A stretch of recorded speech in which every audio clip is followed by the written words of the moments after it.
Find home wherever you roam at Sonesta ES and Simply Suites. Stretch out and enjoy home-like amenities for however long you need. And when you're a Sonesta Travel Pass member, staying at Sonesta ES and Simply Suites means earning points toward free nights, upgrades, and more. Go to Sonesta.com and book your stay and unlock their best rates with Sonesta Travel Pass. Here today, roam tomorrow. Join now at Sonesta.com. Terms and conditions apply. Good morning, everybody. Corey Hughes, Bloody History. So, ladies and gentlemen, my new book is out. It is available on Amazon. It is called Lee Harvey Oswald in Black and White, Volume 1. And it highlights Oswald's life up until the time he joins the Marines on October 24th, 1956. It is truly an unbelievable tale that I tell in this book. And it is something that everybody needs to pick up. Because if you don't understand Oswald, you can't understand the assassination.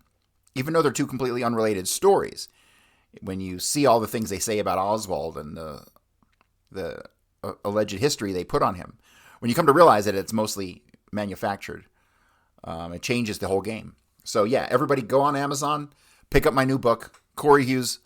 No, not Corey Hughes, Bloody History. It's Lee Harvey Oswald in Black and White. And yeah, I'm really proud of it. It's getting some really excellent feedback. And it is the first of many volumes to come. There will be at least 4 in the series because each book is going to cover an era of Oswald's life. You have Oswald up till he joins the Marines, and that's when all the obfuscation begins. And then you have Oswald in the Marines.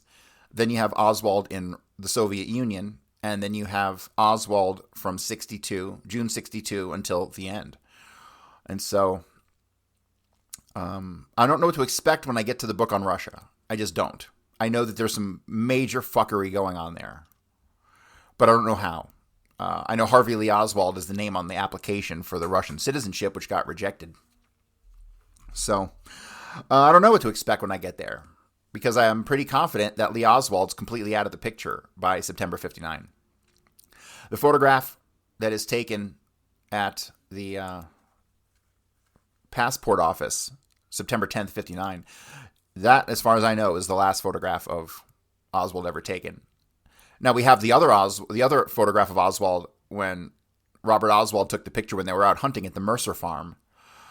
But he's changed the date on that multiple times. It was originally February 58, then December 58, and then September 59. I don't think it could be September 59. It has to be earlier.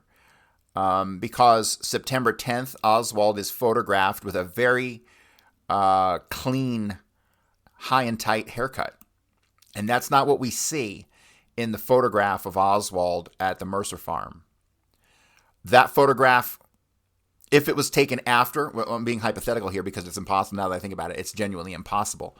It would have had to have been a month or two, maybe a month after the passport photo because of the length that the hair has grown out. So it couldn't have been then. Could it have been December of 58? Well, obviously there was a problem with December of 58 because that's why fucking Robert Oswald changed the story, because he became aware of a problem with that we're not aware of. Because Oswald did go on a 2-week leave from the military December 58 through the first week or two of January 59. And so I don't know why there'd be a problem with Robert Oswald having taken that picture December 58 and why he would have changed that date. Well, Oswald gets back to the States December 22nd. He would have been back in Fort Worth by like the 24th or 25th. Christmas, right? For Christmas. And so it totally makes sense that he would have taken that picture December 58. But here's where another problem might arise. It may be not December 58 because when you compare the pictures of Oswald in late 58 to that picture, you can tell it doesn't look the same. Not that it's a different person, but that he's much older in the picture on the Mercer farm. So yeah, we have some major questions surrounding when that last photograph was taken. Because if that's the last photograph, that's the last photograph. If that was taken after the passport office photo, then it's the last photograph. But as I'm speaking these words, I'm becoming more and more convinced it could not have been then at all. had to have been prior. And if he changed the date from December of 58, it had to have been somewhere in the middle there. Oh, fuck. So if it's somewhere sandwiched in the middle between December and September of 58, when could it have been? It couldn't have been. Because he was in the Marines in training. So, yeah, lots of questions. We don't have any answers. This is the story of my life. But today we're going to continue on with the Garrison-Sprague document. We're beginning on side number 11, which is actually coinciding with episode 11 of this series, page 181. And so they're coming back from, this is the next day, if I'm not mistaken. They had met one day, and then this is the next day they're coming back. Or this might even be the third day, because it was a 3 or 4 day conference. So Fensterwald says, okay, now you can give me your theory of the assassination. And Boxley says, all I'm saying is for brainstorming, and then there's a redaction. I don't know why the fuck there's a redaction in a Garrison document. Redacted that we ought to consider the connections of people who pop up. Now, their logical, or what's cut off logically, is very little connection with the CIA. We got people who say they were CIA. We got Novell, Larry Smith, who is said to have served in the CIA. Larry Smith is a name I don't know.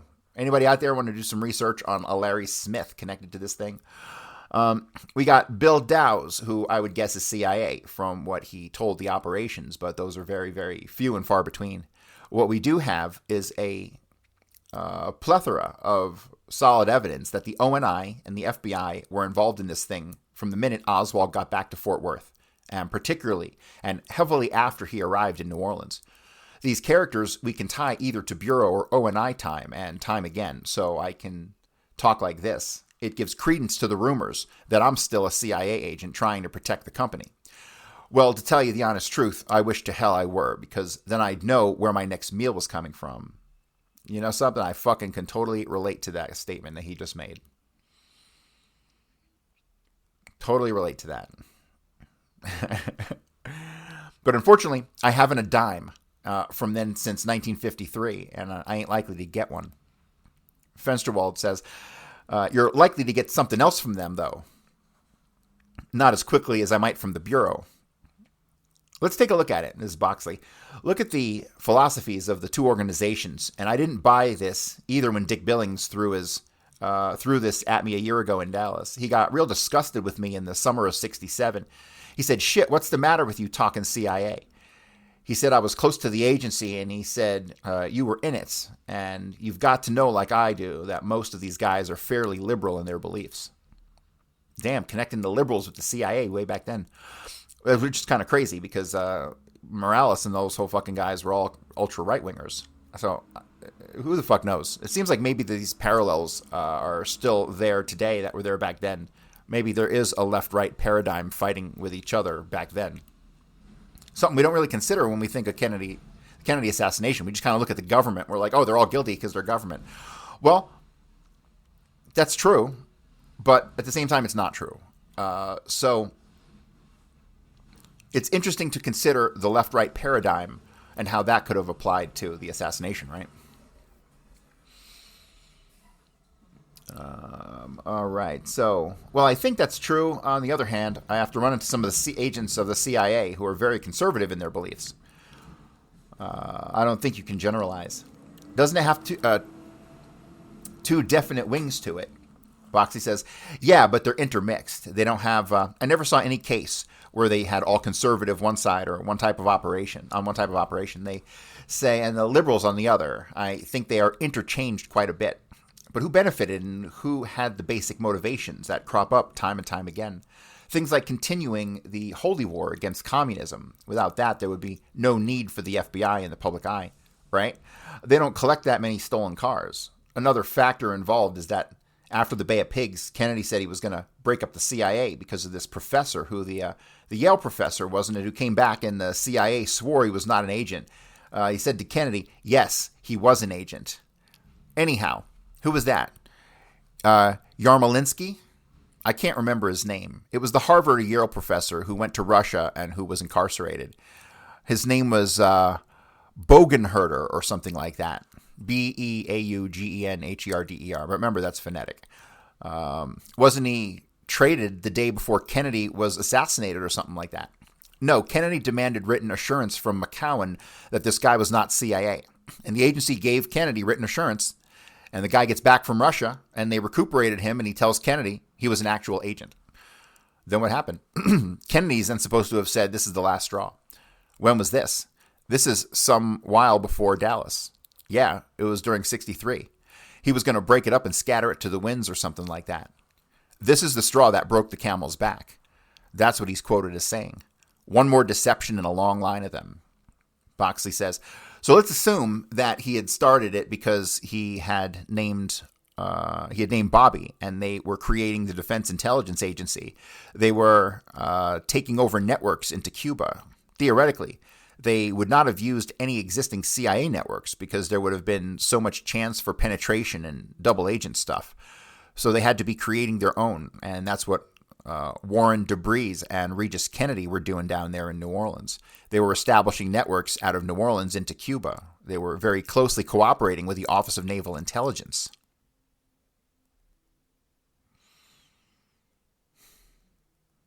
Sorry, I'm pausing because I'm trying to incorporate this. This is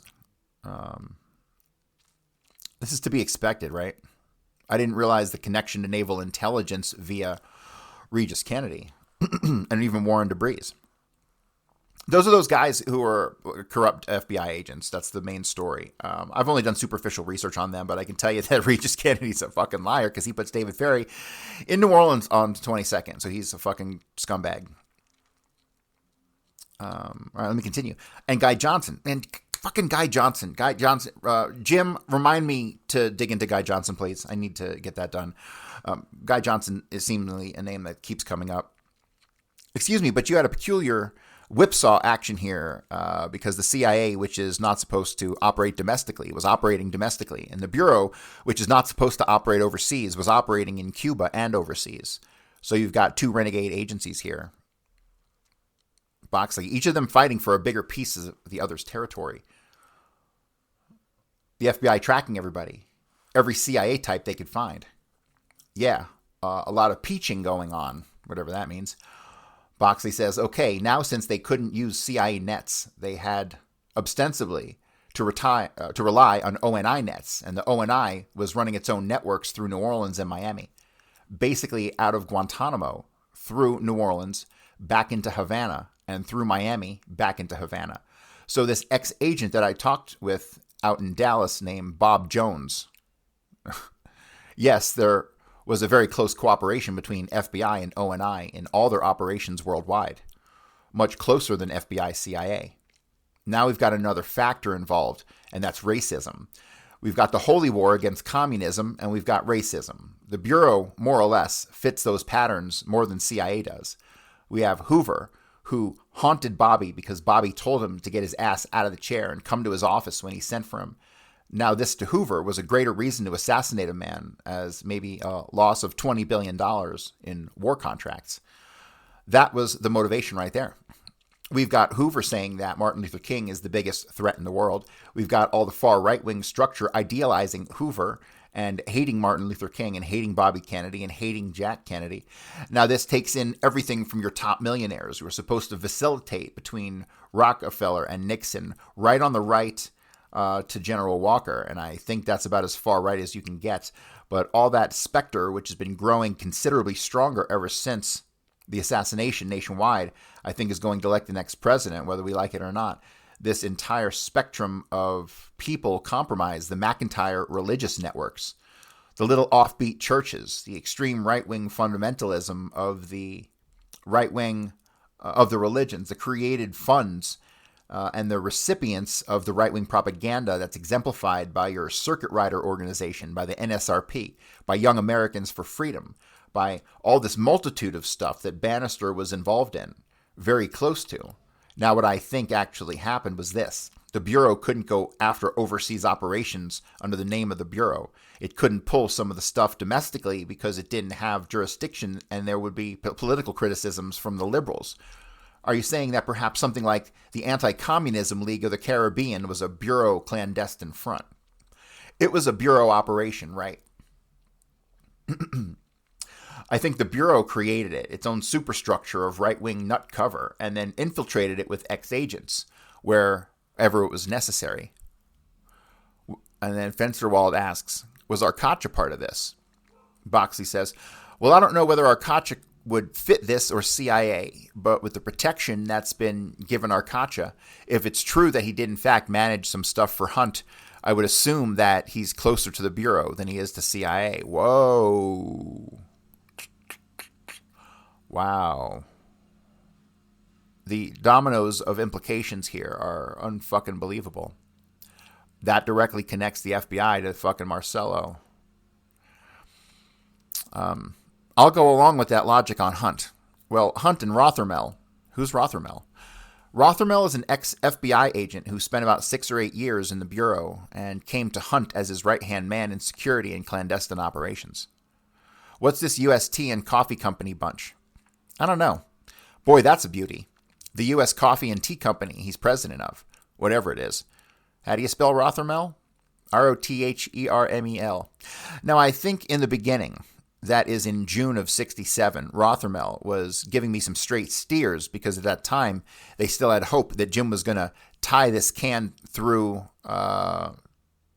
Travel smarter, not harder, at America's Best Value Inn by Sonesta, with convenient locations from coast to coast and value-packed comfort at every turn. And when you're a Sonesta Travel Pass member, staying at America's Best Value Inn means earning points toward free nights, upgrades, and more. Go to Sonesta.com to book your stay and unlock their best rates with Sonesta Travel Pass. Here today, roam tomorrow. Join now at Sonesta.com. Terms and conditions apply. Communist, let me see, through the Fitch and Mary Farrell and others. See, Mary Farrell, fuck Mary Farrell. Let me reread this paragraph. I'm confused. Now, I think in the beginning, that is in June of 1967, Rothermel was giving me some straight steers because at that time they still had hope that Jim was going to tie this can to the communist tails and they could swing the Garrison approach through Fitch and Mary Farrell and others. But at the very beginning, I think he was leveling with me to a great extent, especially in such things. He takes me in to see Hunt, and I had known him for a couple of years prior to joining Garrison. I'd fallen into him on another operation, and I have good reason to believe that they actually own that newspaper, the Houston Tribune, that I was editor of at the time I quit and came over here and joined Garrison. I supposedly had liberalized the paper, but I found that the Minutemen and the NSRP were not going to tolerate a liberalization. I thought that Washington's Star Service. I thought, well, at least I can get by with these columnists, and said, by God Almighty, he's brought a bunch of communists in. That will give you an idea of how far right they are. I threw out Robert Moss, and that was a mistake. That didn't endear me to them anymore either. And Morrissey Rankin, Alice Widener, and a bunch, so it was a doomed project from the beginning. Guys in the research chat, just take note of these names, please. So it was doomed project from the beginning, but anyhow, Rothermel takes me into Hunt, and he says, this is Bill Wood. He's an ex-CIA agent, and he doesn't like the CIA any better than we do. Well, he had no reason to say that, because I never thought ill of the CIA, much less spoken ill of them, because frankly, they treated me rather nicely. They gave me every break that I could logically have expected, and I never had a hard-on for the agency. On the Tribune, I had written quite strongly in support of the agency and this NSA thing. See, that was when NSA was new. Because I believe that they need left-wing penetration, and the only way you're going to get that is to penetrate the left wing. Anyhow, Hunt says, oh, fine, and that was the password for Hunt. It was quite amenable to sitting down and pointing out 2 or 3 people he considered to be communists who probably ran the operation and we ought to look into, Well, it's an entirely gratuitous remark on Rothermel's part because I never given him any reason to think that I was anti-CIA. He came up with some stuff on the CIA deaths. Apparently, they're getting through a Washington contact. They take a little 4-page pamphlet called The Observer. is the same one you were talking about. It's a 4-page tabloid, 7x9 type thing. No, the one I'm talking about is the Washington Examiner, O'Roy Chalk, and it's a weekly paper. You're talking about one of these newsletters. Boxley. Yeah. Well, apparently they have someone in the agency or in the bureau feeding them information, because this involves some deaths of people in the Bulgarian desks and the Hungarian desk. And maybe it was the Yugoslav desk. I've forgotten. But there were 3 of them involved. But in sitting down and working with them over the period of several months, I learned that all their contacts are with the bureau. Now, the first day that Rothermel and I went to have lunch, he said, "I'll tell you something confidentially. If you ever repeat me, I didn't say it." He said, "I don't know what Lee Harvey," they call him Harvey Lee Oswald. And this is an interesting point. If you just someday get time to make notes of everyone who calls him Harvey Lee instead of Lee Harvey. But he says, "I don't know whether he was CIA or FBI, but I know for a fact Jack Ruby was on the FBI payroll." Now, Rothermel would know because he's in a daily contact with every FBI agent in Dallas.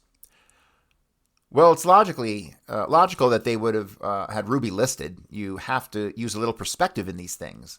The Bureau puts pressure on the agents to get so many criminal informants and so many potential criminal informants. And if you don't have at least one criminal informant and 3 PCIs, as they call them, you're hauled on the carpet. And what the hell? Why can't you develop informants? So what guys will do is they will talk to some guy like a nightclub owner or a bar owner, just ideal. And they will go shoot the breeze with them. And then they will write them up as a PCI saying this man is in a position to furnish information on the fringe element on the Dallas scene. And the guy may not be giving him anything but a little dollop here and a dollop there. And yet they will carry him along as a papered thing to keep up this quota system of PCIs and CIs. But of course, it could have been much more of a significance than that. That's a fucking goddamn really interesting thing that he just said. Really interesting. The implications of that are pretty profound as well. Being that maybe they were lying about Jack Ruby being an FBI informant and he just made the list to make the list. But I think we know that's not true, right? Boxy says, well, it would have had to be to protect Ruby from the Internal Revenue Service. He had to be either CIA or FBI because the IRS was breathing down his neck and they could have dropped him through the floor a long time ago, but they didn't. Fensterwald asks, how do you know this? Boxy says, just reading stuff from the volumes. They got all these multitudinous calls on him by the IRS. They were investigating him back and forth for years, 2 or 3 years prior to the assassination. But somebody kept him afloat, and it could have been CIA or it could have been the FBI. His basic potential leanings, Ruby's, were much more in line with the Bureau's and its philosophies than with the CIA and its philosophy. Fensterwald, well, on the other hand, Ruby had all sorts of half-assed mob connections, and he was pretty much a freewheeler. And it seems to me, CIA might have made more use of him than the Bureau would have. Right, but that brings up the mob. Who's closest to the mob, CIA or FBI? It's hard to say, except the Bureau could have stamped out the mob 20 years ago if it wanted to. Then what would you do? Then what would it do? Hell, it's hunting communists. It's not after organized crime. It's picking up stolen cars through police departments, and it's after communists. The Mann Act occasionally, but they could have put the mob down a long time ago if they had wanted to. It was something that Hoover just never had any elan for, and it maybe even goes a little deeper than from what I've learned lately. Boxy says, I think it goes deeper from what I was told as CIA. I think it's CIA. What are you talking about? That Hoover didn't go after the mob because he had mob connections of his own, such as L. Harsh for some reason. Oh man, there's a couple names here that seem to be like typed over. Let me see if I can't like decipher this. I feel like a anti-spy cryptographer for like 30 seconds. Hang on a second. The odd days liquor. Something about liquor. The odd days liquor. Yeah, the odd, no. The something, the something, it looks like, because there's multiple words typed over this thing. I see TH6OLLDSDAY. Something days liquor. Something days liquor. That's typed over. I don't know why it's typed over.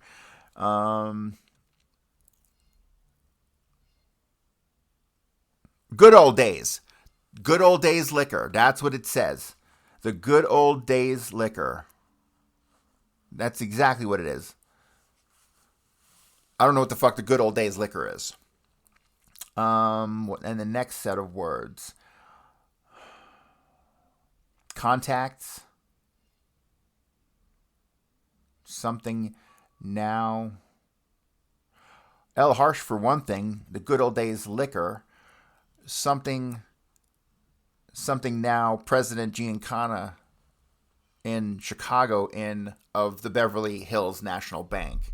All right, so at least I got the good old days liquor out of that. I don't know. I can't really. And something wise or hose.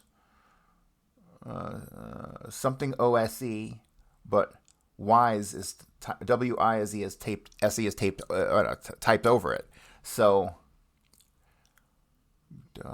go. I don't know. I'll figure it out and I'll get back to you. Let me screenshot this because it's weird. But the good old days liquor, whatever the fuck that is. Something, President Giancana in Chicago of the Beverly Hills National Bank. And every time Hoover goes out to the West Coast, he sees his good friend Al Hart. You start getting some rumble. Al Hart, that's the name. Al Hart. ALHART.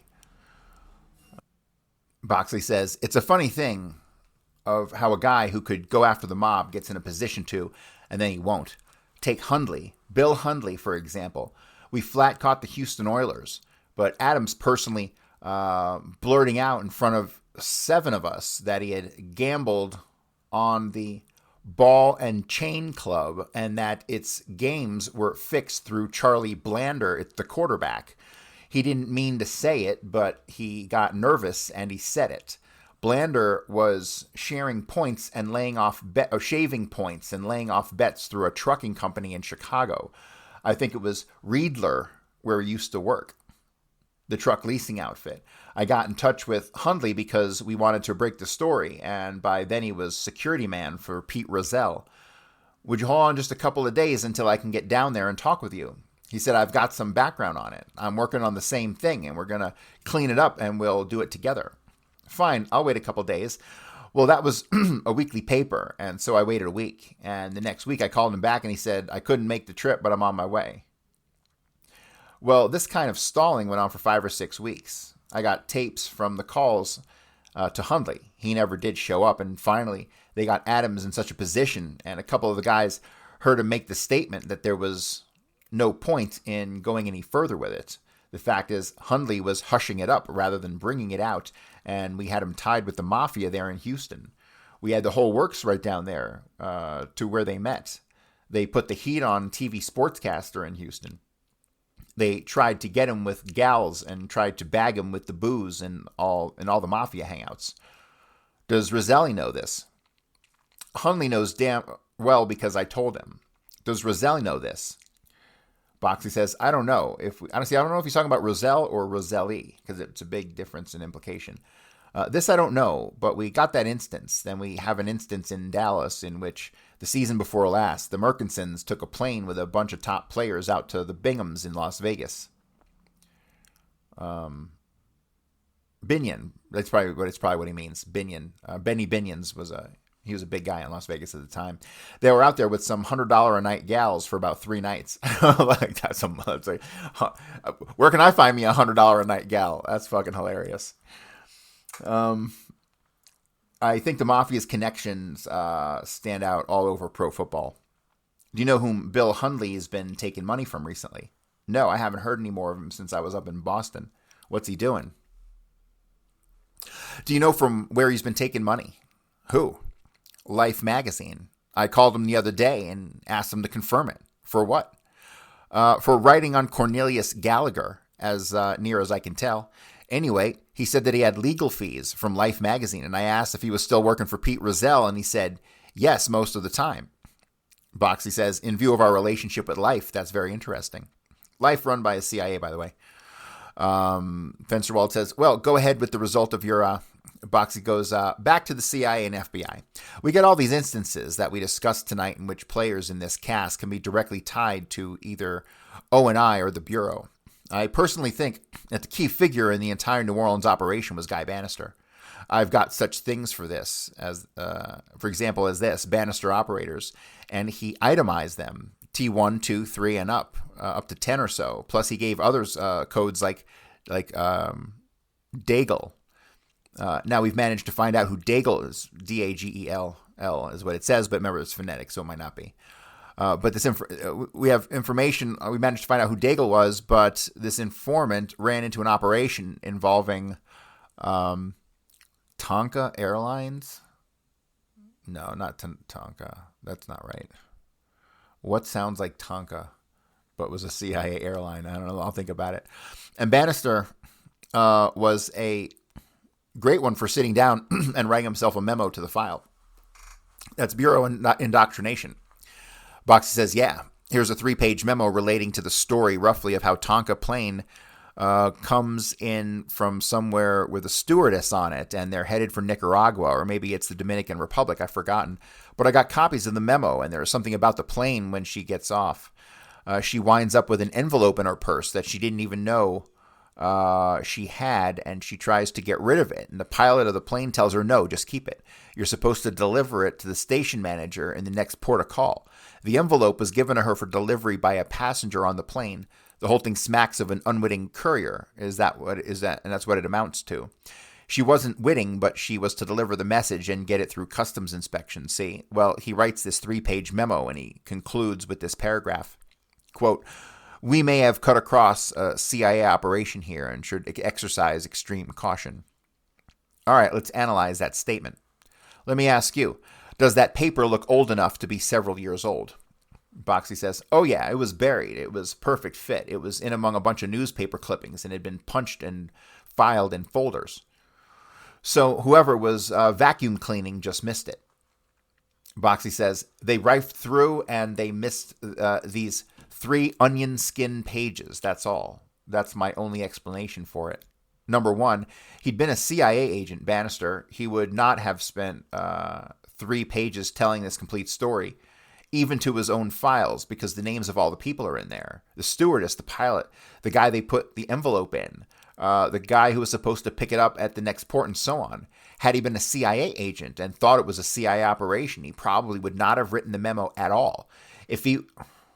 Travel smarter, not harder, at America's Best Value Inn by Sonesta, with convenient locations from coast to coast and value-packed comfort at every turn. And when you're a Sonesta Travel Pass member, staying at America's Best Value Inn means earning points toward free nights, upgrades, and more. Go to Sonesta.com to book your stay and unlock their best rates with Sonesta Travel Pass. Here today, roam tomorrow. Join now at Sonesta.com. Terms and conditions apply.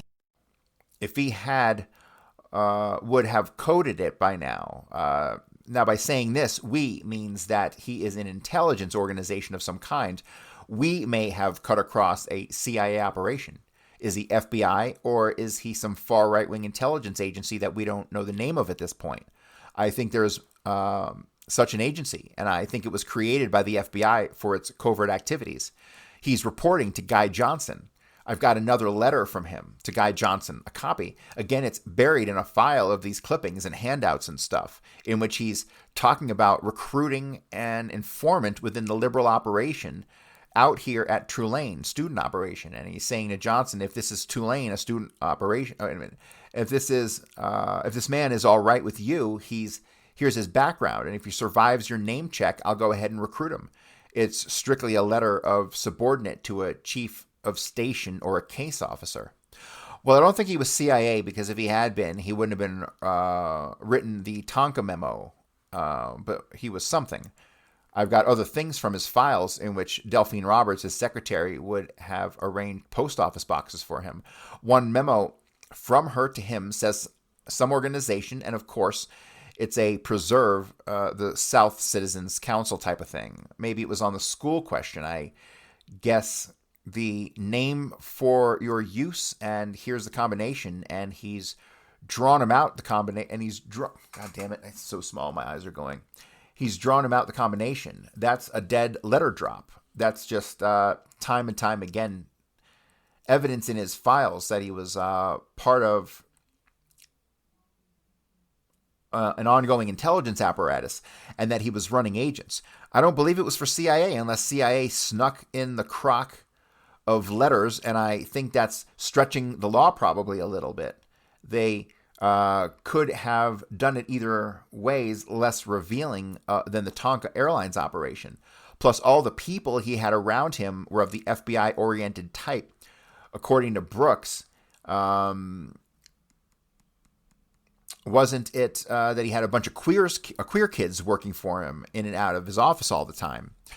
I'm inclined to agree with you that Bannister looms large in this thing. And I also, O&I does come up repeatedly in this.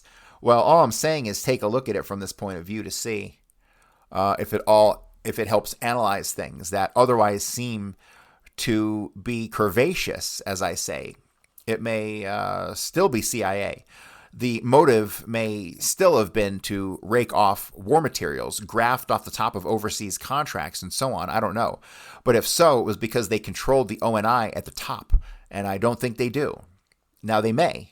You all know more about that than I. But at the operations level, it's FBI and O&I, time and time again. Regarding the National States Rights Party, in 1963, NSRP had a convention here, and who's the chairman of the convention? George Soule, who was also in the old Roman Catholic Orthodox Church. So you've got this overlay of the NSRP and the old church structure. We had a Soule who owned the building in which the Tribune was located in Houston. He managed the building. I understand he's a front man for H.L. Hunt. I bet you 10 to 1 he's related to this Soule because he's NSRP right down the line. All right, end of tape. On to the next side. I'm going to keep on rocking and rolling with this because this is some fascinating stuff. Boxley says, these are just little oddities that I'm sure you've thought of before, but they've all got FBI connections. Oswald is picked up and taken to jail for distributing the leaflets. He asks to see an FBI agent. Now, how many communist spies, when they are picked up, immediately sent off to the FBI?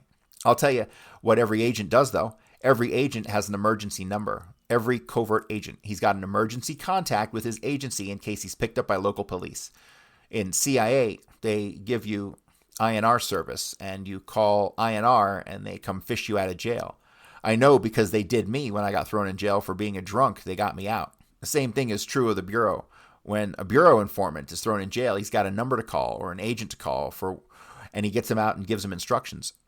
Now, the Bureau was literally in Oswald's hip pocket. Bethel is making a long list back there of Bureau contacts to Oswald, the date of it, who made it, and so on. It's a fantastic to look at, this thing, from the minute he gets to Texas right on down through New Orleans. And they pick up once he gets to New Orleans. Bureau interest in him increase. The only time now that he gets arrested in Dallas, the Bureau was there. The Bureau sifts through all of Fritz's questioning. Butler told me confidentially Fritz would have busted that guy if it hadn't been for Hosty sitting there, but we couldn't get Hosty out of the room. Hosty was with him the entire time. Butler told you that? When? In early June of 1967, Butler told me. Does he talk to you? Well, he did then. Who's he talking about? George Butler? Did he say which Butler? He's got to be talking about George Butler, who was the guy who let Jack Ruby down into the basement on the 24th. In early June 1967, Butler told me. Does he talk to you? Boxy says, well, he did then. I guess he still would. I was his assignment then. Rothermills sent me to him. That's when they bagged my room. I moved into the Howard Johnson Motel. First thing I did was tip a bellboy $10. Tell him who I was with, if anybody expressed any interest in my room. The next day, they moved a new manager in. First words to his staff was, I'm blocking out this room next to mine. He said, don't let anybody have it. Well, the boy told me that. I moved upstairs, so he blocked out the room next to me there. I moved into another wing of the building, and he blocked out the room there. Once they rented the blocked out room, and he said, I told you not to rent the room under any conditions. That room had one phone call a day going out upon its charge sheet. That was apparently made every time I left the room. They phoned ahead. Why didn't you change motels? Well, I didn't have anybody bought at the next motel. At least here I knew what they were doing, see? It was easier to operate than it was for me to go to another place. Anyhow, Oswald had the bureau with him all the time except for 10 minutes. The only time you won't find an FBI agent watching him is when he came down the elevator in the police department and got shot. How many bureau men were standing in the basement waiting? What do you conclude from that? Well, I'll leave it to your conclusions. The more I conclude, the more paranoid I sound. Well, just go ahead and sound paranoid, but don't leave it to me because I'm not quite sure what the conclusions are. Whether it was accidental, they weren't with him, or they wanted him shot. Sure, it could have been accidental. On the other hand, maybe the Bureau didn't want to be close to him because it would have been somewhat their responsibility. You mean they had reason to think he was going to be shot? Well, if Ruby was one of theirs, they would certainly know. Ruby's a whole another problem, trying to track him down since the Corway Company. Corway Company. I don't know what that is. Yeah, I think he complicates the whole thing. I really think Ruby got a contract and had to perform it. Well, Ruby was so vulnerable. Persuasions of various sorts, The guy was operating all over the map. He ain't the kind to go around getting himself stuck in jail with a murder rap on him, though. Not likely, no. Boxy said if they told him, you got to pull this job. If you don't, you're dead. We're going to turn you back to the IRS, or we're going to drop you on this rap and that rap, and then had him for 1,000 things from gun running to girls. They might have had a murder rap somewhere. He might have had a murder rap on him somewhere. Could well have. Now, if you pull the job, we'll get you out of it. Be patient. We'll get you the finest lawyer in the world. We'll take care of you. There'll be just another nigger killing. You'll be a hero in Dallas. You'll serve about a year. You'll be out and rich and famous. Boxy says, yeah, and there's $250,000 waiting for you when you come out. Tell him anything. He had no choice but to pull. What's the first thing he said to the police when they disarmed him on the floor? I had to do it. You guys couldn't. When Ruby really started to deteriorate, to really go to pieces, was when old Bell-Eye came in there and started painting him as a mental case, a mental incompetent. I think religion got the best of him, too. I mean, race rather than religion. I think the business of Weisland and all those guys running the ad and so forth. Are we talking about Weissman? Seymour Weissman. Was it Seymour Weissman or was it the other Weissman? Because there were two. Might have been the other one. That really got him pretty bad. You mean you think that was a motivation on his part? No, I think afterwards he started dwelling on it. I think he sort of began to go to pieces. Of course, you can go stir crazy anyway, even if nothing's the matter with you, even if you keep you cooped up long enough.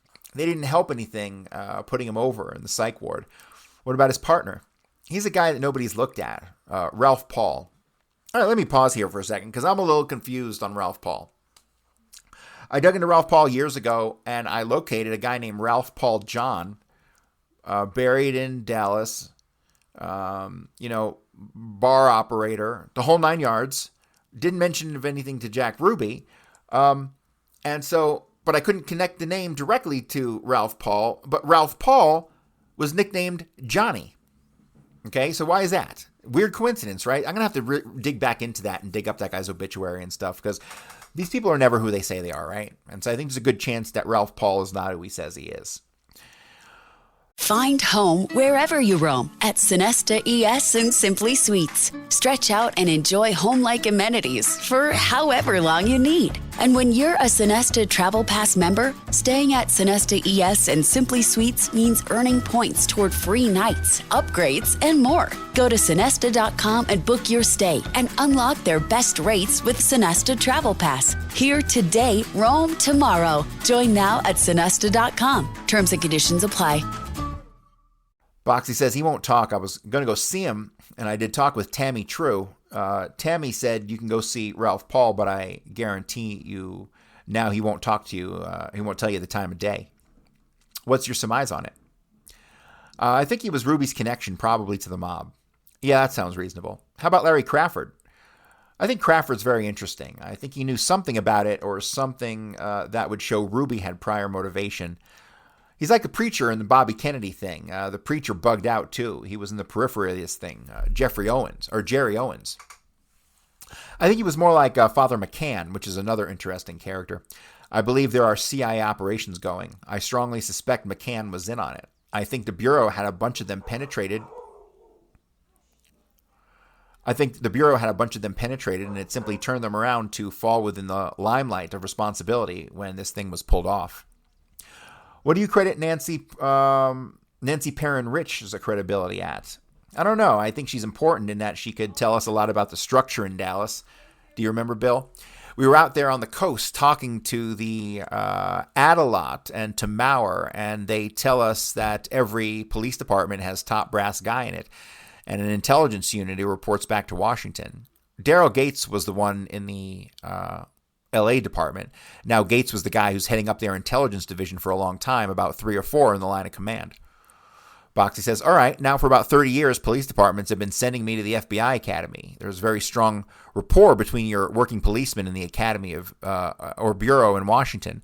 I don't believe it would be possible for CIA to set up a penetration operation within the police department without the Bureau knowing about it. See, there are other friends in the department, and 2, blowing it by complaining to Congress because CIA is supposed to set up operations in other countries. But I think it's entirely probable that these guys in the major city departments do reporting to the Bureau. I think this is where the structure is from, and this is the Bureau. This is from the Bureau to your local police departments. Fensterwald says, what relation is there between this big sort of Cuban right-wing gun-running thing, Los Angeles, Dallas, New Orleans, Miami, and so forth, and the assassination? Well, I personally don't think there is any connection to it. Do you think they're all just saying? I think there's just red herrings drawn across. I think the operations were growing. Yes, I think most of the people running the guns were anti-Kennedy, people like Lawrence Howard. I think what happens is that you've got your nuts, and then you've got and then you decide you're using paramilitary groups for various targets. Well, you just pick and tie it on Kennedy. In other words, the nuts were on the supervisorial level, and after they used one of the paramilitary schemes against Kennedy, they may have handpicked them. Didn't they have a number of teams because they had one plot in Miami and one in Chicago and one in Washington, had one in New Orleans, one in Dallas? Sure, they probably had about 5-man teams, 6-man teams. Is there any evidence to substantiate any of this business about Houston and San Antonio and Ruby and Eva Grant and all this? San Antonio, Jesus Christ. Why is San Antonio coming up? San Antonio comes up constantly. Well, not constantly, but it comes up enough in the life of Oswald pre-Marines to make me catch notice. So something's going on in San Antonio. What is it? Why is there potential for Oswald to have been there during the early months of 1954? Why? I don't know. I need to know. Is there any evidence substantiating any of the business about Houston and San Antonio and Ruby and Eva Grant and all this? All this is word of mouth. Doesn't really amount to much. No, it doesn't. Well, it looks like the chief suspects at the moment, including Frazier, who I never thought of before. You see, he and Lenny May seem such hillbillies, that I just didn't. Here again, it should be Dr. Schweitzer, but he's busy. That's hilarious. They keep joking about that. They're both right-wing nuts. How do you know that? I don't know. It's my impression from reading their testimony and other people's testimony about them and the contact I had. It sure is interesting, though, that Lenny May had that contact with the school depository. What contact did she have? She knew somebody there. I thought it was the brother who knew there was a position open and told the sister. That's the story they tell, but we don't really know how it came about. You just stop and look at the Warren report for a minute and take cases like Craig's or Marilyn Moretz, who said, I didn't say anything like that, and so, and then they made, I'll go see Jack, and I went to see Jack, or vice versa. They made changes in tense and changes from positive to negative and vice versa, so that you really don't know what happened by reading the testimony in the Warren report. That's very astute. Very astute. Fensterwald says, and nobody's publicly come forward and said, by God, they screwed up my statement. Only Craig, and that's when I got him down at Penn Jones' house and showed him the testimony. But he hadn't called a press conference to scream about it. Well, I think he and Jones did out in Los Angeles. Didn't they, Bill? Yeah. So far, that's about all. Most of the people don't know what they said in that testimony as it came out. Jim thinks Decker's clean. French intelligence or whatever, that outfit, was over there and said that he was cut out because he was independently elected and not under the control of Dallas oligarchy. And I would be inclined to suspect that may be right. because he sent his men to the Knoll, and as soon as he could get on the damned air, Curry sent his men to the depository. Have you talked to Decker about this? No. Travel smarter, not harder, at America's Best Value Inn by Sonesta, with convenient locations from coast to coast and value-packed comfort at every turn. And when you're a Sonesta Travel Pass member, staying at America's Best Value Inn means earning points toward free nights, upgrades, and more. Go to Sonesta.com to book your stay and unlock their best rates with Sonesta Travel Pass. Here today, roam tomorrow. Join now at Sonesta.com. Terms and conditions apply. Have you tried? Jim says go see him next trip. Fensterwald asks, who's the guy who got arrested in Fort Worth of whom we have a picture? One of them's Donald House. He's a young guy who his real name is David Wayne House, not Donald House. I don't know why they're using it here. He's a young guy who was driving a car at high speeds in a pickup, and they arrested him in Fort Worth. He wasn't in a pickup. He was in a black car, not a pickup, in Fort Worth, and held him until 5:15 and said, we have the man over here, and they let him go. It's an older man. That's Kenneth Glenn Wilson. Him I still need to do a lot of digging into. Kenneth Glenn Wilson. Oh, yeah, I don't know who that is. You suppose Fort Worth police would tell us, or are they tied in like Dallas police? Boxley says, I think they might, but of course now you run into all the pro-establishment resistance. So whereas they might have told 2 years ago and never given in a second thought, now they might not do it because they know that Washington doesn't want them to cooperate with Garrison. Although Jim's going to give me some of the same, how about telling me about some of his troubles with the federal government and the pressures they've brought here? I'll let him get into that. I'll listen to his version, but he's liable to forget some of it. I'll have to sit down and start itemizing it. How about starting with two guys, Sheridan and... It says cannibally, but that's definitely not right. Sheridan and who could that possibly be? I don't know.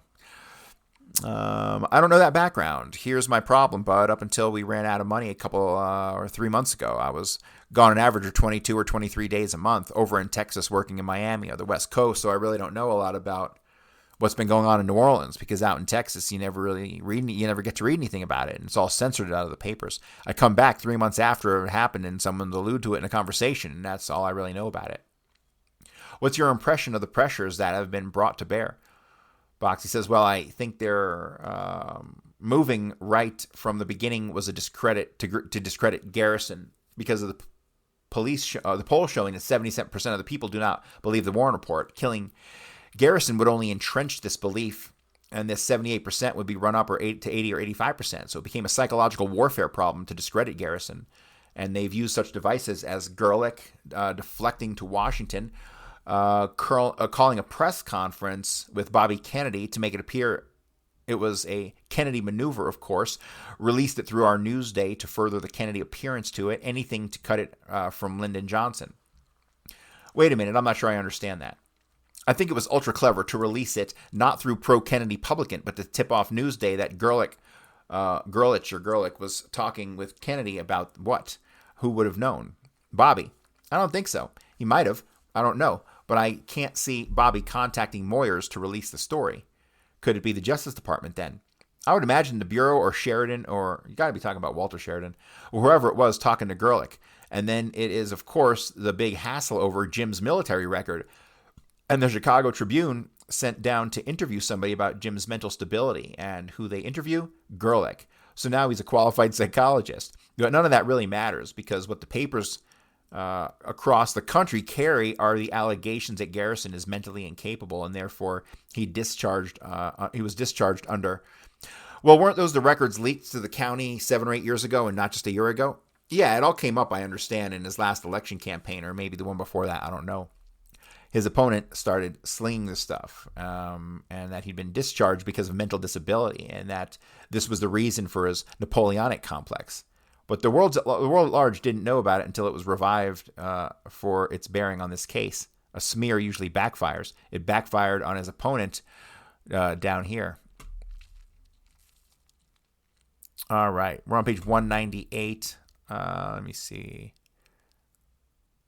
I only got 3 pages to go. Let's go ahead and we'll continue. We'll finish up these last 3 pages of this side, and then we'll call it a day. Boxy says, I think all of their TV efforts backfired because after both the NBC program and the longer CBS series, after each one, the ratios of the polls went up of people who didn't believe the Warren Report. Where he was really knocking them dead was that he would get on TV when he got his half-hour rebuttal time from NBC. And on the Johnny Carson program especially, that was a tremendous faux pas on the government's part. So what's happened? They've kept him the hell off of TV ever since. I thought that he had some shows lined up. Yeah, I heard him talk about having some lined up, but the fact that he should have been on TV every 2 or 3 weeks for the last few months. It's a fickle public, But whenever he came across on TV, it was like gangbusters. He came on strong. So his TV offers died out completely until Dutch television came over and put him on. I don't suppose they really care how many people in Europe see, as long as nobody in the United States sees it. Didn't you have some information about how the files were leaked to the Chicago Tribune? I believe they got them from the guy who ran the campaign, the guy who ran against them before. Now that fellow got them. I thought you told me that the FBI leaked them to the Tribune. Well, I bet that the Tribune and the Bureau would leak it too. Somebody didn't have to leak them if they had already been made public 7 or 8 years ago. Leak is a bad word, called their attention to. Well, here's the thing. The guy who bylined the story, whatever his name was, he goes on TV in LA TV program, and the moderator thought it would be fun to spring this guy a surprise on me. Russell Freeberg was his name. The story had just come out that morning, see. And so they had him on long distance line from Washington, and the moderator got his story on this thing and said, Russell, Bill Turner's here. And I said, congratulate Mr. Freeberg because he's done Jim Garrison a great service. And he says, what do you mean? I said, well, you've reduced your side of the attack on him to a real mucky level. And historically that backfires. I said, people will be more inclined to believe Garrison now. He said, well, mumble. He said, I don't have to sit here and listen to that. And I said, hang up then. I don't care. I said, incidentally, where do you get your information? How authentic is it? He said, well, I pieced it together over a 6-month period. And I said, well, in your little piecemeal story, you left out the kicker, didn't you? And what's that? And I said, Garrison wasn't discharged for mental reasons. He was given a physical and a medical discharge for dysentery. I said, don't you owe it to your public to put in those little details? Well, at this point, he was getting pretty frustrated and mad. So he said, I've got a copy of this 201 file. And, oh, that's illegal. Where'd you get it? And everyone laughs. He said, well, I can't say. And I said, may I take a guess? The Chicago Tribune's never believed J. Edgar Hoover ever put his pants on one leg at a time.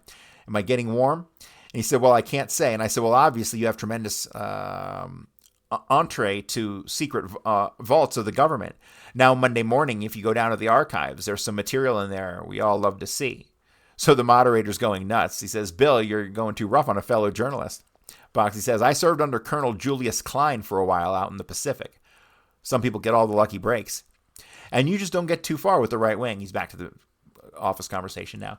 And the right wing and old Julius Klein. Do you know anything about the Teamsters Union under any relationships between any of Jim's troubles? No, I don't know the structure on that.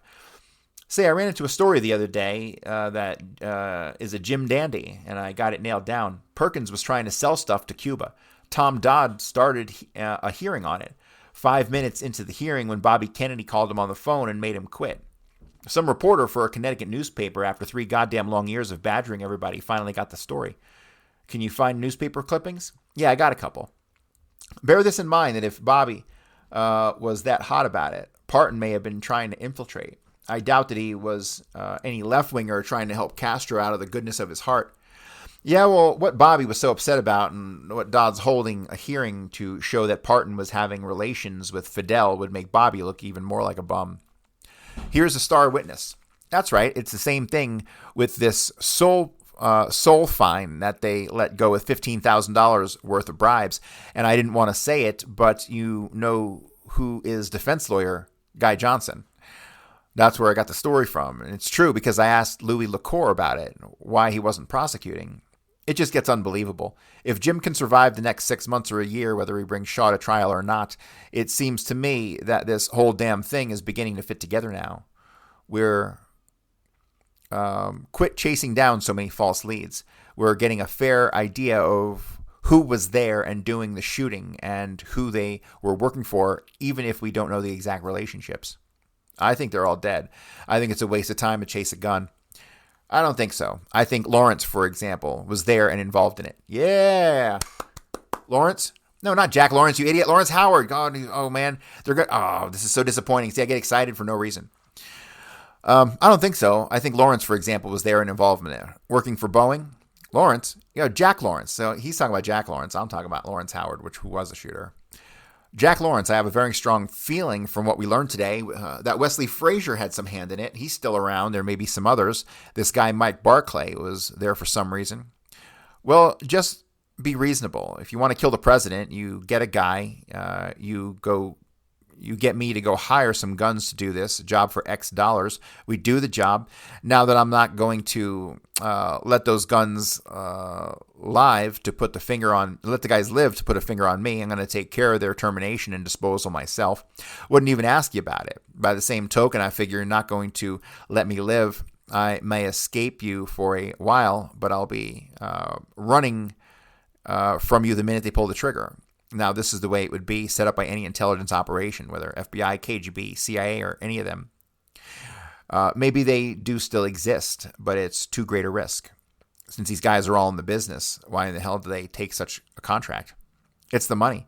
They figure they know if they're going to get hit as soon as they pull the job, see. They figure instead of following my instructions, I'm supposed to catch an airplane at Redbird, and they will get me out of there. I'll go over there and lay low with this whore. Well, they couldn't live that way, could they? No, I don't think they would live 2 weeks. I got a bunch of that down there. Maybe something, that story of the plane going down off the coast. That's just the way they would take care of them, the traditional way. The syndicate used it for a long time. What we've really concluded is that most of the business about Cuba and the gun runners and all this was just flack, probably. I think it was. I think it was deliberately painted in to obscure the whole thing. What stuff about Cuba and the gun runners? Oh, Hall, Howard, and Seymour. Aha. And I will call it today right here with my 3 favorite trios. And that's going to do it for me. I'll be back tomorrow, guys. Thanks for everything. Pick up my new book, Lee Harvey Oswald in Black and White. And that's going to do it for me, guys. Thanks. From coast to coast, unlock adventure at Red Lion Hotels by Sonesta, where restful sleep, friendly service, and local knowledge await. Whether for business or pleasure, spend less and make more of every trip. When you sign up for the Sonesta Travel Pass, you'll get their best rates instantly. Go to Sonesta.com to book your stay and unlock their best rates with Sonesta Travel Pass. Here today, roam tomorrow. Join now at Sonesta.com. Terms and conditions apply.